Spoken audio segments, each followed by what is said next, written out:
The bells had tolled all morning, a hard brazen ringing that settled in the blood and bones of the city, gilding every word and gesture with finality. Incense hung thick and sweet in the nave of the great September of Baylor, a haze that made the sunlight from the high windows into pale, holy smoke.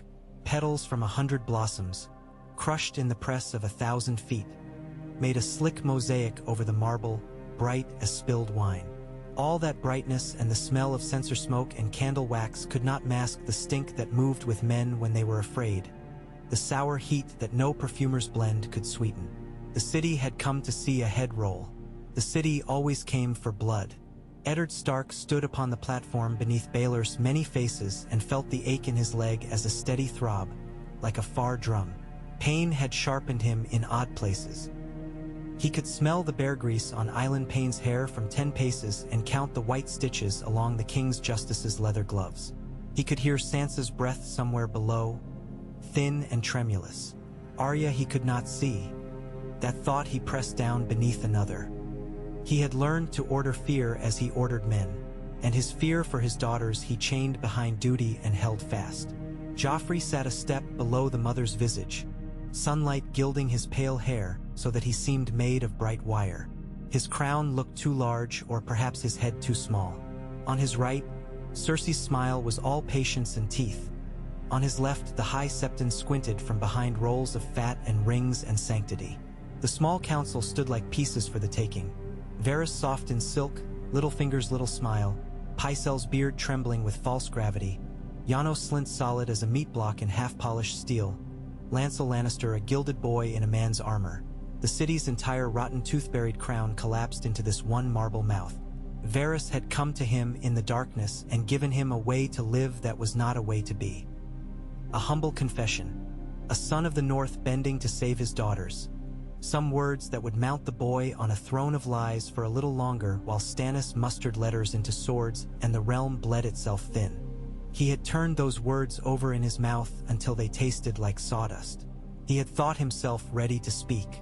But the floor of the September seemed to tilt, as if the great stones themselves had taken a step. He would not be forgiven for the truth, and he would not be cleansed by a lie. He could not die a fool and make his house pay forever for his folly. Honor had cost him. Honor had led him into Littlefinger's knives and the Gold Cloak's betrayal. But honor was the only thing in him that felt like a straight road still. Winterfell stood because of that road. He stood because of it. Cersei's lips moved. "Confess?" she purred, as if coaxing a bird to her hand. "Confess, and the king will show mercy." He looked at Joffrey, a boy, yet the eyes were a woman's fury set in a child's face. He could not give that child the world just to save his neck. Mercy would be the wolf's head hung from a Lannister saddle bow. Sansa's soft prayers rose like thread to the rafters. The incense burned his eyes. "My name is Eddard Stark, Lord of Winterfell, Warden of the North," he said, and even his own name steadied him. He heard the rustle and hush of thousands, a great city holding its breath. And Joffrey's voice cracked with the eagerness of a boy lashing a dog. "Go on." Eddard set his weight on his good leg and lifted his chin toward the High Septon, past the boy and the queen and the sharp white swords beneath. "I place myself in the hands of the gods," he said, and the words came from somewhere old in him, older than the seven, older than these carved faces. "I demand trial by 7. The sound broke over them like a wave against stone.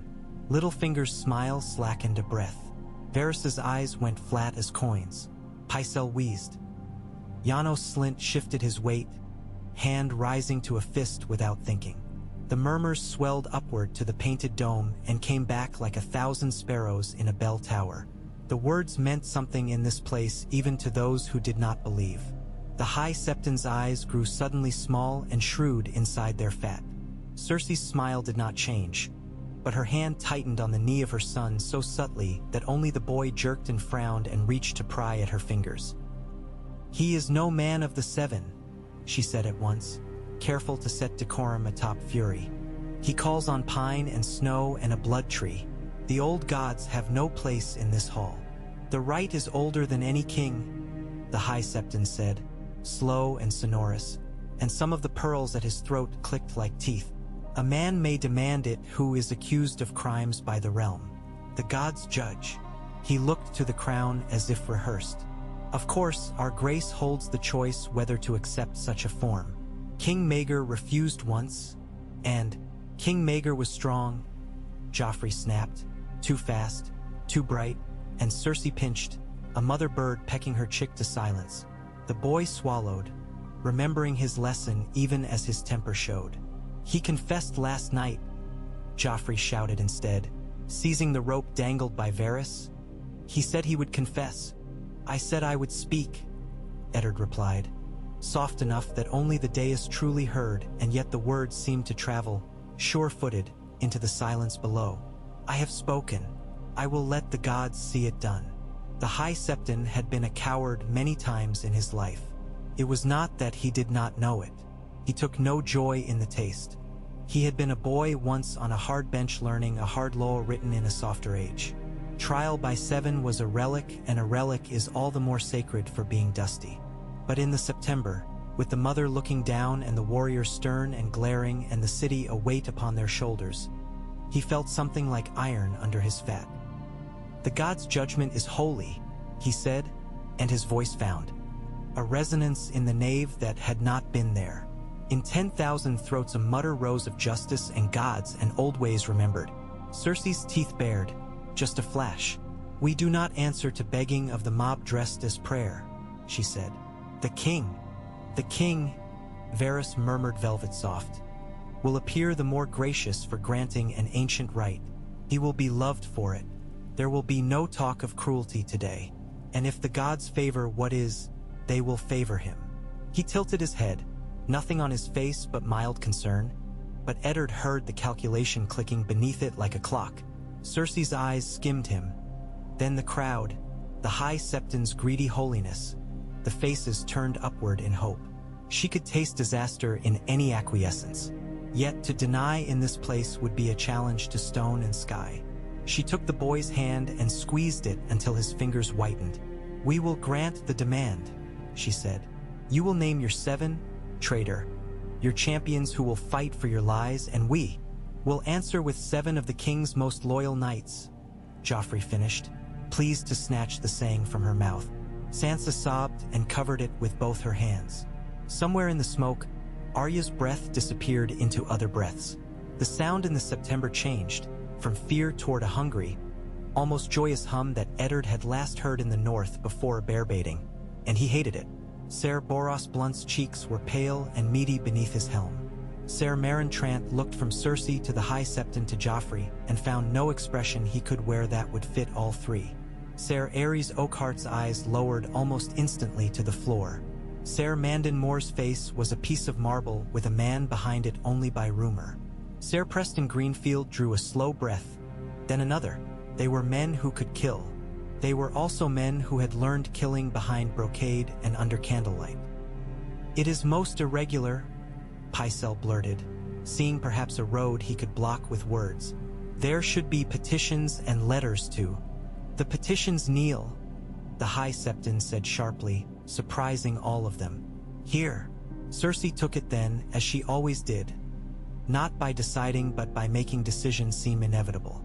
The king names his champions at once, she said, and it was not a question. Her gaze raked the white cloaks like a lash. Our knights of the Kingsguard will not shrink from holy judgment. Ser Meryn, Ser Boros, Ser Mandon, Ser Aerys, Ser Preston. 5 faces hardened, 5 bodies straightened as if the eyes of the warrior himself had burned through their cloth and leather. She let the pause sharpen. And the king's justice, Joffrey said, almost gleeful, as if naming a game piece to the board. Ser Ylene. He will cut the traitor if he can. Island Payne's mouth smiled raggedly in his ruined face because his mouth always smiled, and people forgot he had no tongue and thought him grinning at their orders. For the 7th, Cersei purred, turning her gaze upon the hound where he stood at the foot of the dais, by Sansa's shoulder, lazy as a hound at a hearth. Sandor's eyes were hooded and lawless. Ser Sandor Clegane will lend his sword, for the love he bears his king. Sandor made a sound that might have been laughter if laughter could be crueler than a blade. He bowed half an inch, a jangle of steel. "I'll lend it," he said. "It's my sword." "And you?" Cersei finally turned the thrust like a dancer, smiling down at Ned as if she had given him a ripe fruit and wondered that it was not sweet. "Name your 7, Stark. Name them, and watch them die for you." The taste of her cruelty would be the taste of Sansa's tears. Eddard kept his eyes low, not from shame but to count the feet between him and the steps, between him and life. He had no riders to call, no bannermen to send ravens, no graybeard old as winter to stand beside him and say, "We will."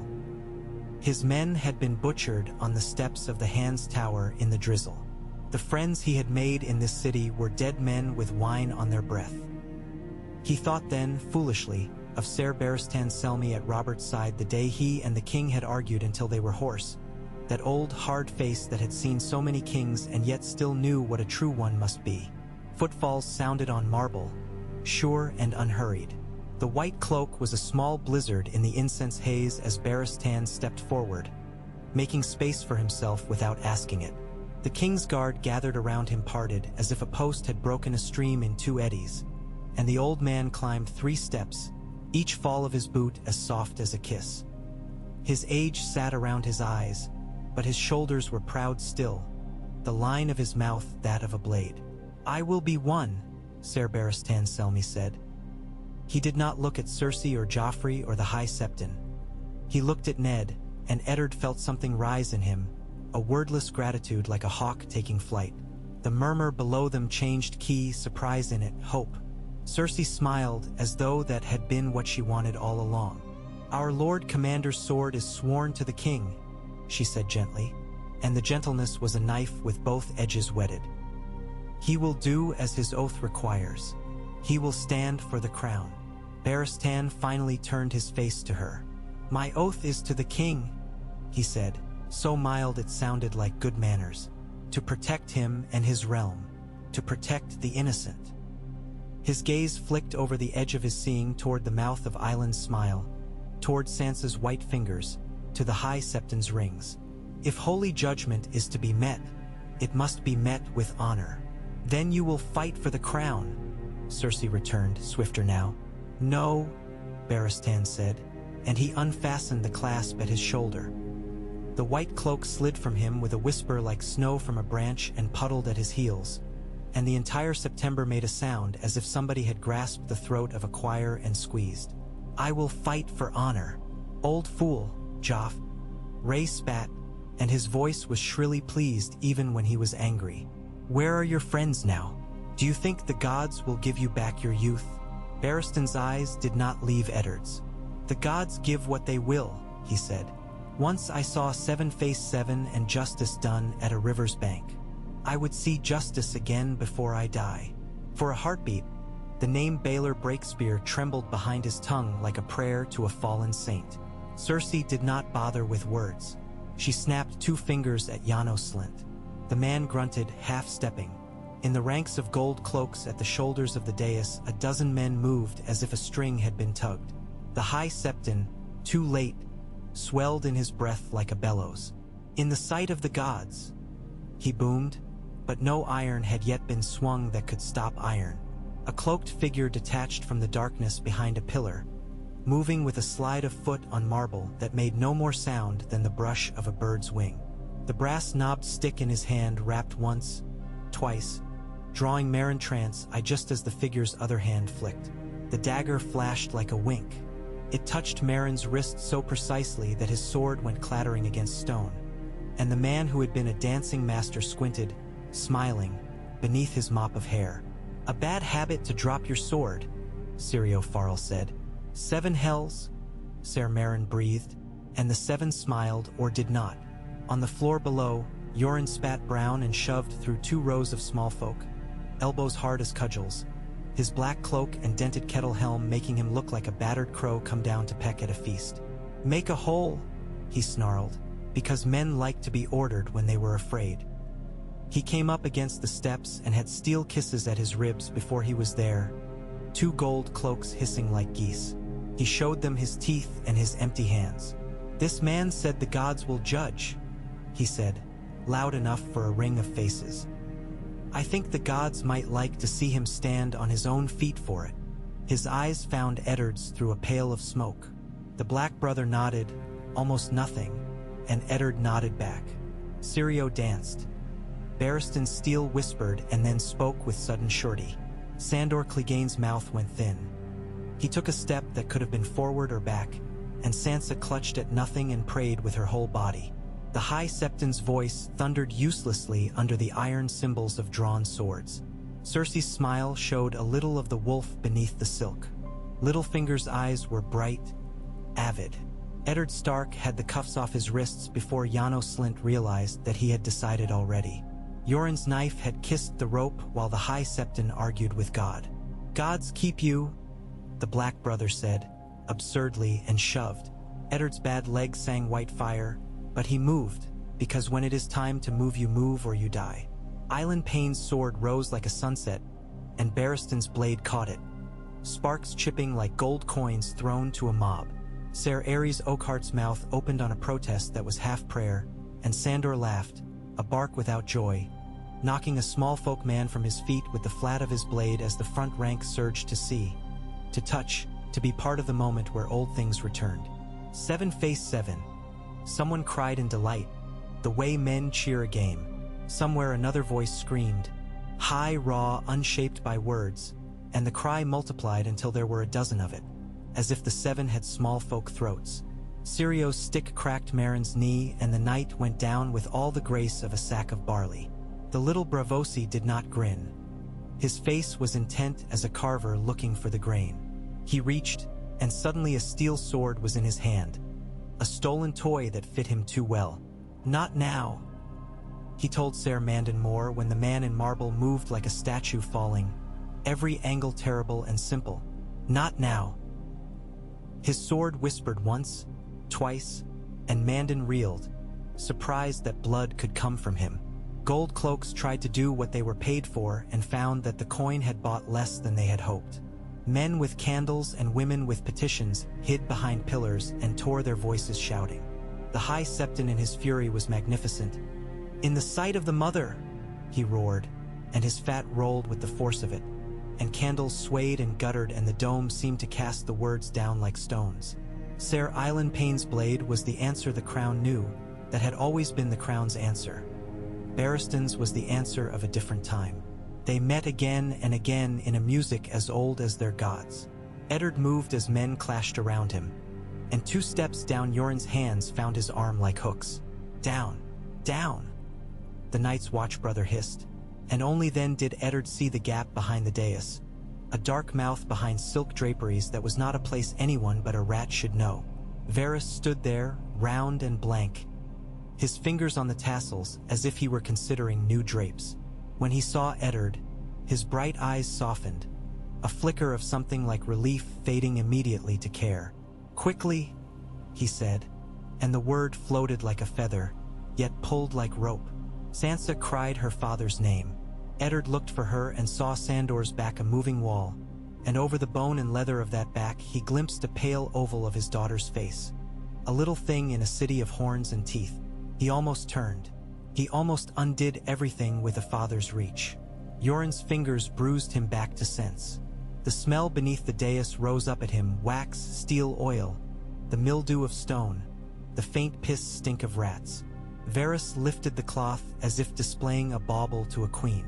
"The Sept has as many roots as any old tree," he said with a small moo. "I have learned them." "Traitors," Janos Slynt bellowed behind, but the voice came from far and too late. Eddard stooped and went down into the stone roots of the holy place. He did not see what became of the men the crowd had chosen to watch, but he heard it, a music of blades and voices and mad devotion. He heard one cheer drown in a scream, and the scream cut by a blade and transmuted to a muffled sob before the stone swallowed even that. Varys led them with a candle that guttered and guttered again. Yoren moved behind him like a bear shoved into a miner's corridor. The smell of the city changed as the tunnels twisted, candles and saints giving way to the tighter stink of old water and the rich loam of the vaults. They passed the place where candles burned always for Baelor, and Varys bowed his head with genuine piety or perfect mimicry. Ned put his hand to the damp wall and felt the old cool of stone that had been laid when Aegon's dragons still cast shadow here. He listened to his breath and the breath of two strangers who were not strange any longer. Every step struck sparks from his bad leg with a little sweetness of sickness that told him he had moved beyond the place where a man's strength lies and into the place where his will does. When they came up, it was not to incense and marble but to the stink of the river and the wind's sly tongue in the reeds. The world of the September had closed behind them like the tide. They were behind the September now, somewhere along the blind back of Visigna's hill where little stone buttresses hid little stone doors and the wall sat with its cats, half asleep. Beyond, the city's sound rolled on. The bells had stopped and yet the ringing seemed to remain behind the ear. Varys blew out the candle and the sudden lack of light made the day too stark. "I must go back," Ned said, and the words surprised him for their calm. He had not known them until he said them. Varys did not look surprised.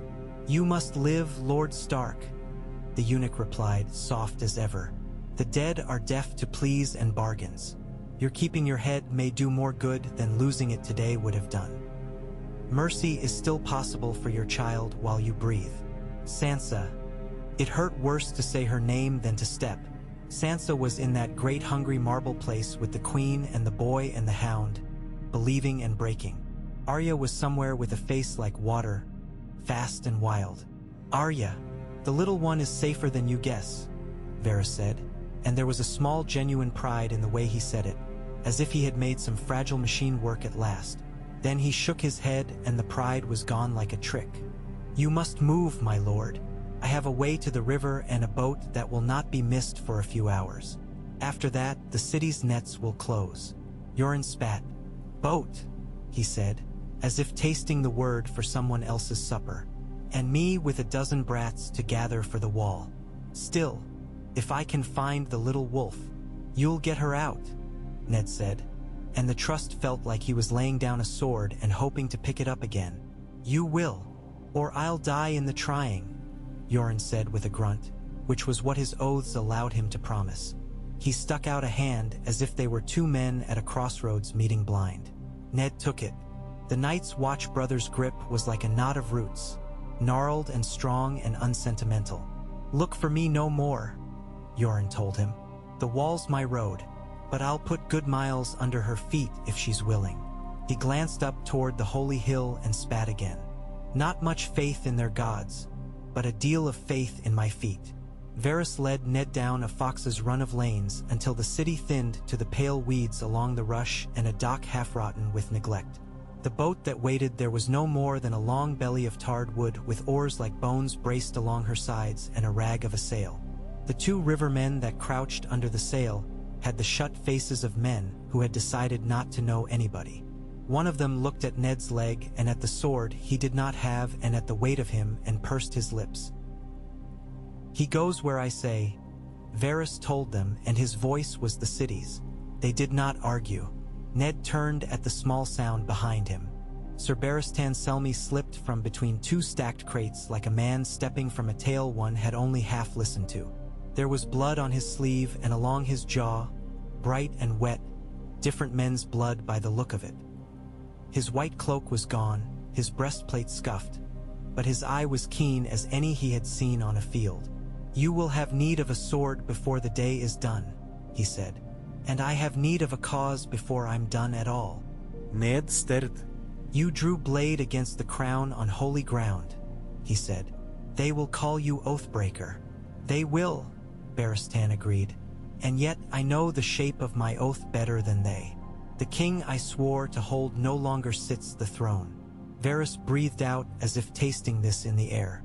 "I would suggest," he said to the river, "that you both stop talking like men on a dais and start moving like men in danger." They moved, and the boat took them, belly scraping her way into the rush. The city's walls slumped back. The dome of the great September caught the afternoon like a pearl catches a sunbeam. The red keep sat on its hard seat. Bells did not ring. The wind, traitorous, turned a fraction and brought with it the stink of tanneries and hot stones and the faint sweetness of crushed petals from the September floor. Men shouted, and somewhere the shrill clatter of pan and ladle rose as women went to their shutters.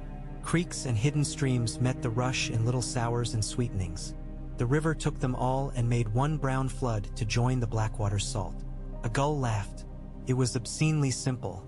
By dusk, the Blackwater opened around them like a book, and a sail caught and filled, the old patch darkening as if the river had breathed for the first time all day. One of the boatmen chewed and spit. Barristan sat very straight, as if he were carved to that posture. Varys huddled under his soft cloak and looked smaller without stone above him. Ned kept his breathing regular and counted the heartbeats to put a rhythm to his pain. When full night washed the city to a scatter of lamps, the boat nosed into a little sand spit north of the mud gate where the rush made a sly eddy. There was a cart there, 2 gray mules hitched and dozing, and a heap of sacks that were grain on top and shape underneath. Someone had found an old man's cloak for Ned, coarsely woven and smelling of damp. Varys fussed at the way he settled it around his shoulders until the man could not help but smile in spite of the day. It was a very small smile. Barristan, to Ned's faint surprise, answered it with an even smaller one, a relation of smiles long dead. They rode with no lights and no talk on the Rosby road. Barristan walked beside the cart, the white of his hair a ghostly thing in starlight, his hand never far from the hilt of his sword. Varys rode until the first turn toward the King's Road and then cowed the mules to a stop and climbed down. In the faintness, he seemed to fold himself into the dark like a handkerchief into a pocket. "I am best in the city," he said, as if he apologized to old friends for a lack of manners. "I will do more there than here. I will whisper and ease and feed the right pigeons." He looked at Ned for a long moment, and in that look there was a plea that had nothing to do with loyalty.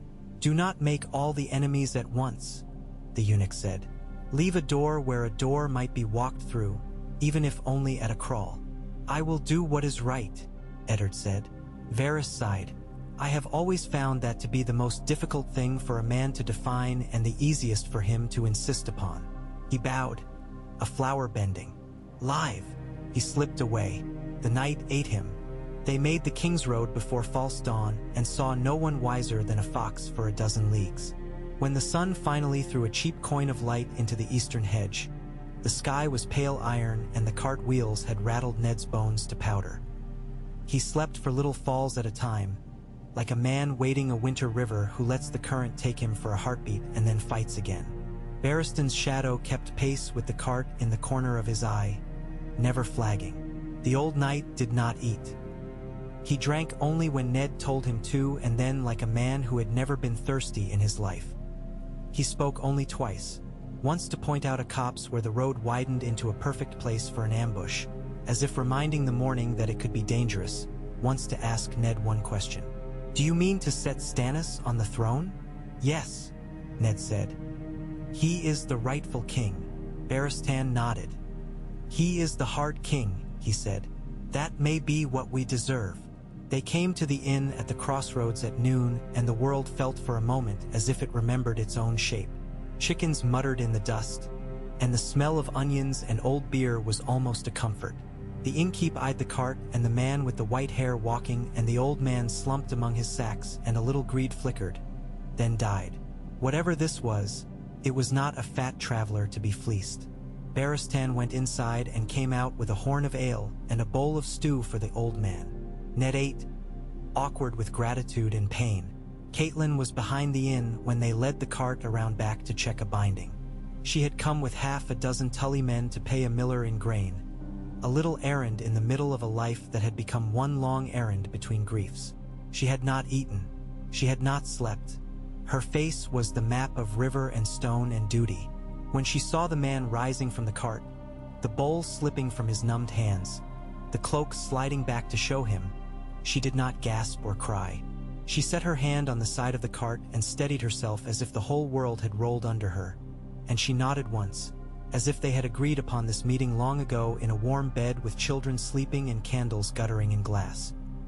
Ned tried to stand straight and could not. His leg betrayed him. He took a limping step and then another, and Catelyn reached him, and there was no one in the yard but the two of them, and they were young again for half a breath. He saw in her eyes the line of every child's face they had made between them, and he saw the road ahead, some of it in shadow, some of it bright as water. She did not kiss him. She took his hands and pressed her forehead to his and breathed. "Thank the gods," she said. And then, because they were who they were, "Sansa, in the city," he said, the words a stone in his mouth. "Arya is." He searched for the shape of truth that would be hope and not lie. "Yoren will get her to the road." Catelyn shut her eyes, then opened them, and he watched her take the pain and stack it with the others, a woman's terrible gift. She let go of his hands and turned to Barristan. She curtsied. "Ser Barristan." He bowed in return, the motion more natural to him than breathing. "My lady." Her eyes flicked to the sword at his side, to the lack of white on him. "You threw it down," she said, neither admiration nor rebuke in her voice, only the accounting of fact. "I did," Barristan said. "You may yet need it," she answered, and that was the end of that. By nightfall, they were riding again, now with a half-score men from Riverrun who had spotted Lannister foragers on the far bank the day before and had the look of men who were learning the thinness of the world a day at a time. The Riverlands lay ahead like a story already half told. Burned farms, the smell of smoke that no river can quite wash away, women whose faces were blank in a way that meant they would weep later when there was time, boys too eager to grip a spear, old men who did not bother to spit at the sigil on a passing shield. Ned had seen raids and reprisals before, but this was not that. This was a sickness in the realm. It moved through men and left hollows. At Riverrun's red walls, Hoster Tully ruled from his bed, the Lord's chamber thick with sea, chamomile and old man's piss.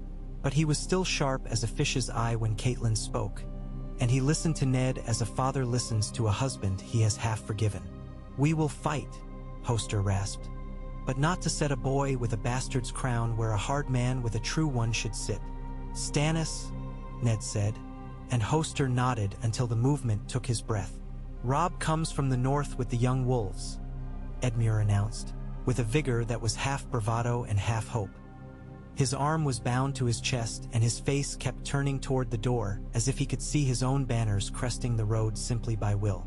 "We will smash Lord Tywin between hammer and anvil when Robb crosses the twins." "The phrase," Catelyn said. Her mouth made the shape of the name as if it tasted bad. "He will want his price." "We'll pay it," Edmure insisted. "We have no choice." "We never do," Catelyn said, and then softer, "We always do." Barristan had found a place in Riverrun's yard that smelled of old wood and fresh straw. He cleaned his sword as men cleaned their teeth and looked at the sky only when he thought no one saw him look. Boys fetched him water and stood, slack with the awe of boys who have been told a name all their lives and never seen the man that wears it. He barely seemed to notice. Ned limped out to him once and found him staring at a bare patch of yard as if it were a field, and it was not late spring but high summer, and the grass there had been trampled by 100 men. "What do you remember?" Ned asked. "That I am old," Barristan said, "and that I have never been needed more." He looked at Ned. "Stannis will be a king to fear. He will burn bright. He will burn near." He turned his sword so that the light shivered along its length. "We must place ourselves so that his heat will cauterize and not cauterize what cannot afford it." The ravens were loosed from Riverrun like thoughts.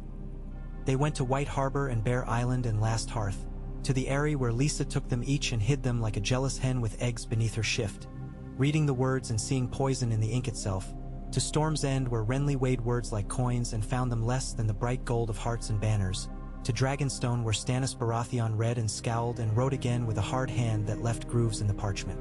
In days that were no longer measured by market bells but by men's movement and the reports of scouts, letters became swords. The realm had always known this and had always pretended not to. When Robb Stark came to Riverrun at last, it was with the gray of the north at his back and the smell of pine forest on him, as if he had brought winter down like a cloak. The boy had a man's jaw half grown under the skin of youth, and Ice's ghost hung over his shoulder. His joy when he saw his father being what it was. Barristan looked away and pretended to attend a detail of harness. Ned let himself be held without shame. A man must be a mountain until he is brought to his son, and then he may be a hill again. They made their council in the shade near the godswood, where a hard tree older than Riverrun's walls drank the river's damp. Lords went and Blackwood spoke. The great John roared and then laughed and then roared again with equal conviction. Roose Bolton's eyes were pale and calm as fresh-cut ice. He advised coldly and seemed to wish everyone else would shout more. Caitlin listened and offered quiet eddies in the torrent. Edmure dreamed aloud. Men who had never looked at a map did so and discovered lives set down on paper. Barristan stood without speaking with his hands on the cross of his sword and the line of his back a warning against foolishness. "We will feint toward Tywin and draw his weight," Robb said at last, in a voice that sounded almost like a man's. "Meanwhile, we will take the Whispering Wood." "The Kingslayer," the great John breathed, delight full as meat on a spit. "Take him if you can," Ned said. "Kill him if you must. Do not play with him." He looked at Barristan. "You knew him when he was a boy." "I did," Barristan said. He was quick as a whip and thought himself cleverer than it. "He is a little older now and knows he is not. That makes him dangerous in his quiet." Robb nodded, absorbing it as if it were part of the map.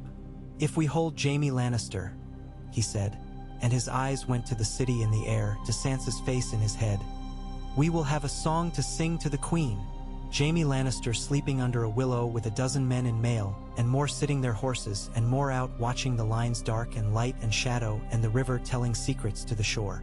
The Whispering Wood named itself that night. The trees kept their counsel, and the wind moved the leaves in a way that seemed like talk.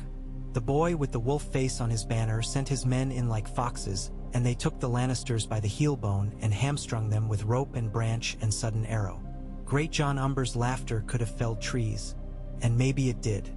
Barristan moved through it all like a man on a familiar floor, stepping around the chair where he had stubbed his toe once and never forgotten. He did not seek Jaime Lannister. He sought the men who would die if the boy with the banner reached for too much brightness at once.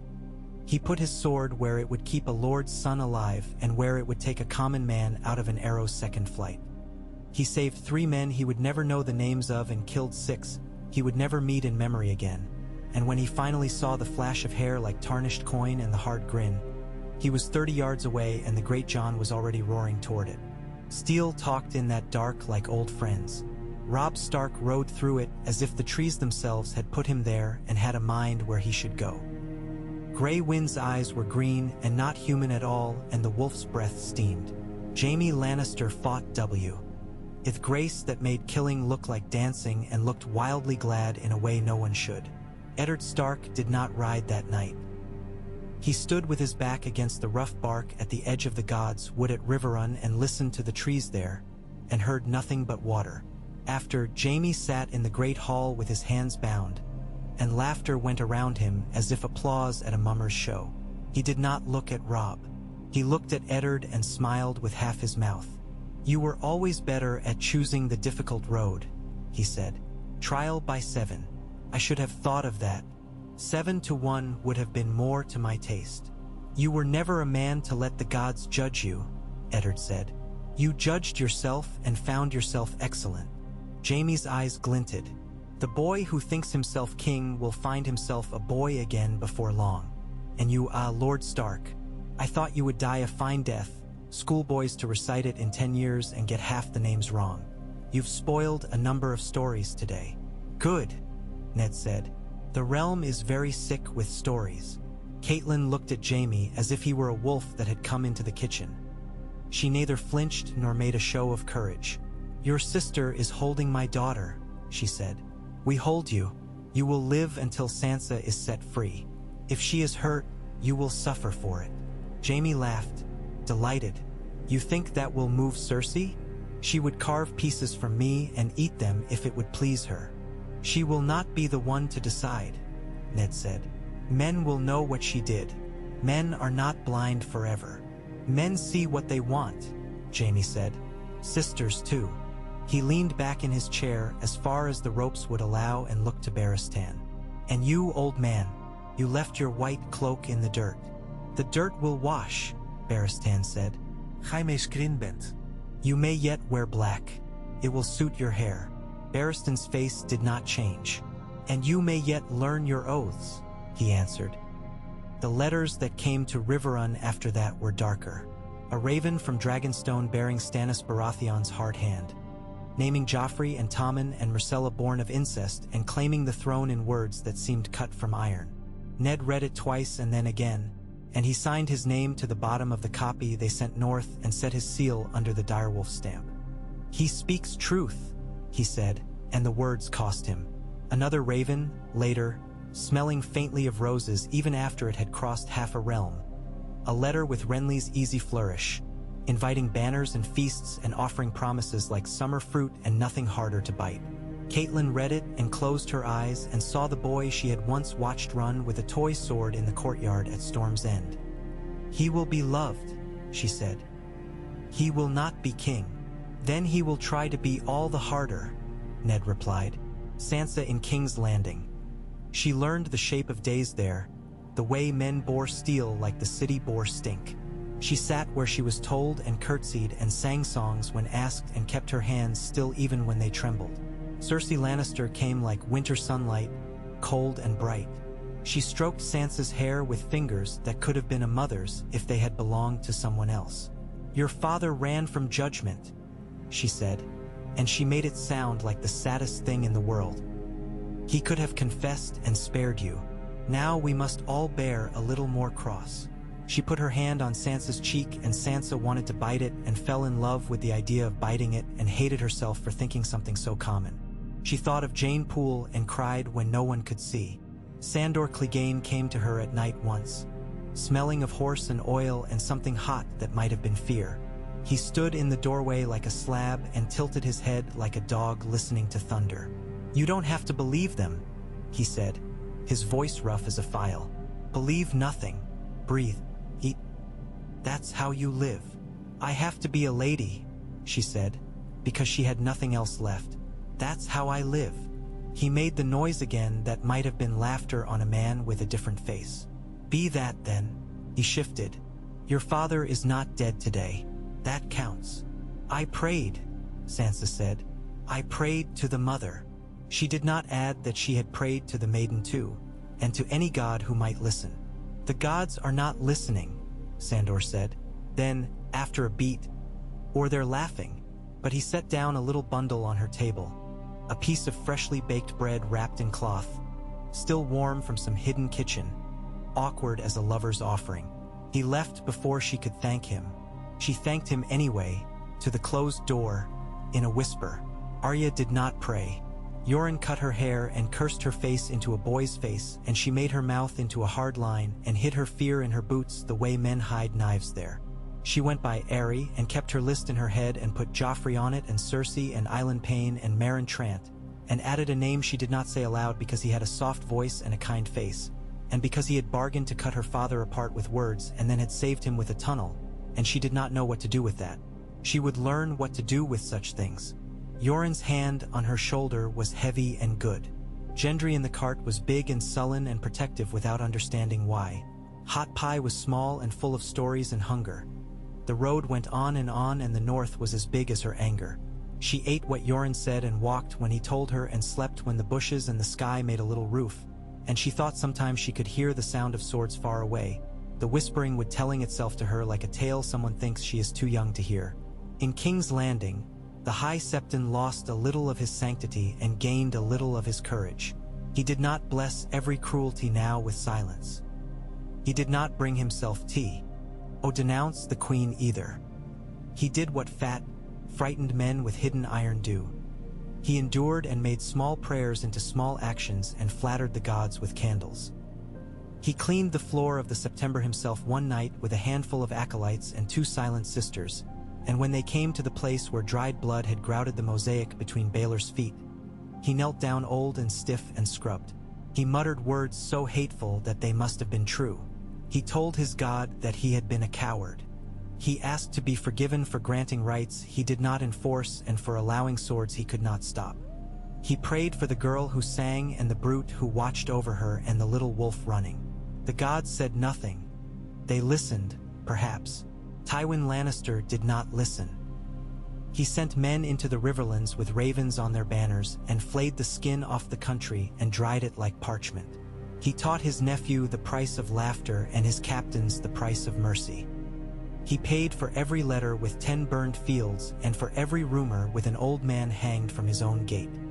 He scowled at the news of Jaime's capture long and hard, and then he did what he always did, which was to take the weight of it, grind it into smaller pieces between his back teeth, and spit it out into choices. He pulled back from the Trident's west bank. He consolidated. He sent messages to a rose and to a stag. He did not write to his sister. He did not need to. Cersei would gnaw her own hand and call it supper. Stannis Baratheon did not gnaw anything. He ate hard bread and harder truths and sharpened himself upon them. He read Ned's letter and he wrote in turn to every corner of the realm and then to the places where ravens could not reach. A narrow-eyed priestess came to him out of the east with a god in her mouth like a coal. He listened. He built fires. He watched them. He did not smile. When Davos Seaworth told him the onion story and asked him to be a king with a human face, Stannis looked at him with something like sorrow. "If I am king, I am a king," he said. "A king is not a brother or a father to any man. He is a father to the law. Law does not hold a child when she cries," Davos said. He had never said so much to his king. Men do. Stannis looked past him, past the man he trusted because he could not flatter, to the shore where the sea spoke to the stones. He did not answer. He lit another fire, and if it warmed him, he did not show it.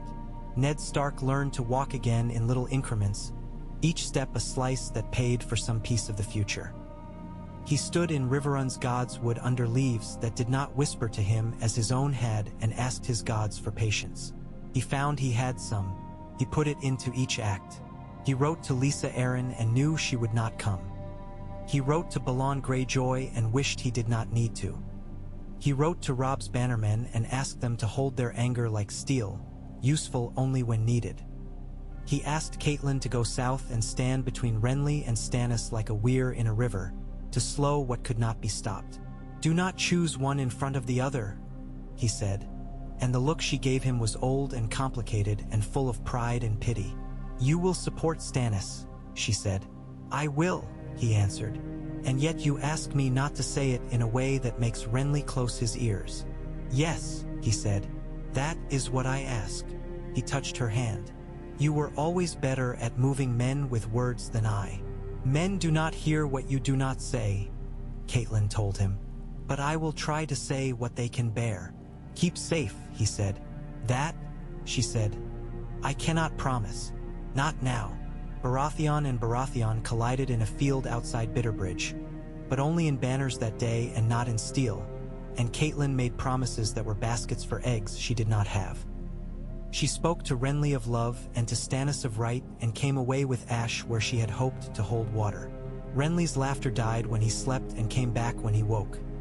Stannis' scowl broke once when he watched a boy sparring and did not even know it.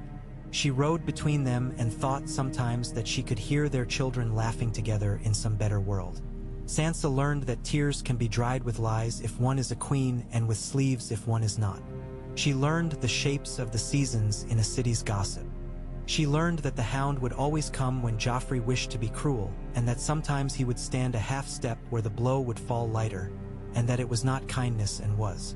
She watched men who had mocked her father speak of Stannis now with careful words, as if the very syllables could cut. She learned to keep still in the way a woman must keep still if she intends to survive a table full of knives. She made friends with a girl who peeled apples for the kitchens and with a boy who had his fingers always ink-stained because he loved to write down names, though not the names that mattered. Arya learned to kill a chicken without flinching and to run without thinking, and that some men could be paid for on the road with crumbs of protection, and that a sword could be a needle and a word could be a sword. She slept with her face to the sky and thought she saw wolves there sometimes, but maybe it was only the shape of clouds a child makes into things she misses. She did not speak her list aloud.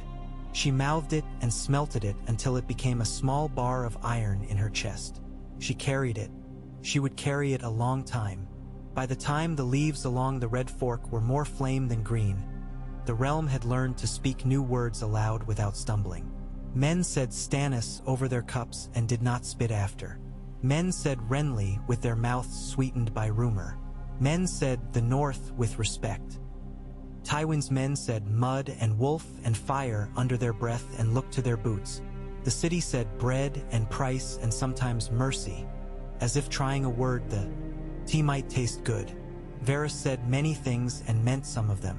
Littlefinger meant nothing and said all. Pycelle said everything and meant to live. The great, slow swing of the realm went on. Each act paid for the next one. Trial by 7 had not been tried. The gods had not come down. Men had stood where gods should and bled where they bled. It had been enough to make some other thing possible. Ned Stark knelt in the God's Wood of Riverrun when the first frost crisped the last leaves. His breath a small smoke. The face carved in the heart tree there was not like the one in Winterfell. Its mouth did not droop so sadly. Its eyes were hollowed differently, a different man's hand making gods from the wood. The murmuring water did not speak to him as the still pool had. But all water is one thing, still or running. He set his hand on the old bark and felt the faint tack of sap where a cut had been made some spring and had not wholly healed. I have not been everything I should, he said to it, because he had learned that you speak truth to gods or you do not speak at all. I have been what I could. He thought of Sansa's stiff shoulders and Arya's sharp eyes and Robb's mouth set in a boy's line he had seen in his own glass when he was half that age and Catelyn's courage. He thought of wolves and snows and a flock of black cloaks moving through hedge and ditch with a girl among them, of a sept full of petals and steel. He thought, he did not know why, of a little man who had been a boy in a stable with a girl in a bed of straw and a promise that had made a crown. He made himself think of Jon, snow and leather and silence and a face that sometimes held ghosts. He thought of Stannis's hard jaw and Renly's bright eye. He thought of the thing in men that could be right if it could be convinced to be. If the 7 judged that day, he said at last, they judged men through men. We are all the gods we will get.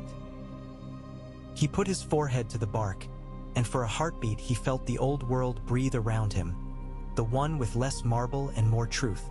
Father, Robb's voice said behind him, and the boy, no, not a boy any longer, stood with a letter in his hand and winter in his eyes. From the wall, he said, and there was an edge to the word wall that made the gods would colder. The dead walk. Ned took the parchment. His heart beat once, hard, as if surprised to find work left to do. He broke the seal and read the hard little letters, and the wind moved in the last of the leaves, whispering something that might have been a word, or might only have been the river telling itself its old tale again, one more time before the freeze. He was very tired. He was glad to be alive. He had a great deal left. When he stood, the weight of pain in his leg seemed lighter for a breath, as if some kind hand had taken a corner of it. We will do many things, he said. We will do the thing in front of us first. Robb nodded, as if that were an oath. Beyond the walls, the world sharpened, not kinder but more clear. In King's Landing, the girl he had raised to love songs learned to sing them like armor. On a road that led away and away, the girl he had raised to run learned to pace herself for a long chase. In the Red Keep, a queen counted and made errors. At Dragonstone, a king watched fires. At Storm's End, another king set tables and counted smiles and banners. In a high office, a little man with a kind face moved men with silk and lies. A fox-faced man watched his own reflection in a polished coin. An old knight oiled his sword with reverence and waited for his last true battle, not knowing where it would be. The 7 looked down with carved eyes, unblinking. The old gods listened the way trees do, with all their being, and said nothing. The bells did not ring. The realm did. It sang a rough, unfinished song, and in the marrow of that song there was a new note, tough and low, like the first growl a wolf gives when it means to rise.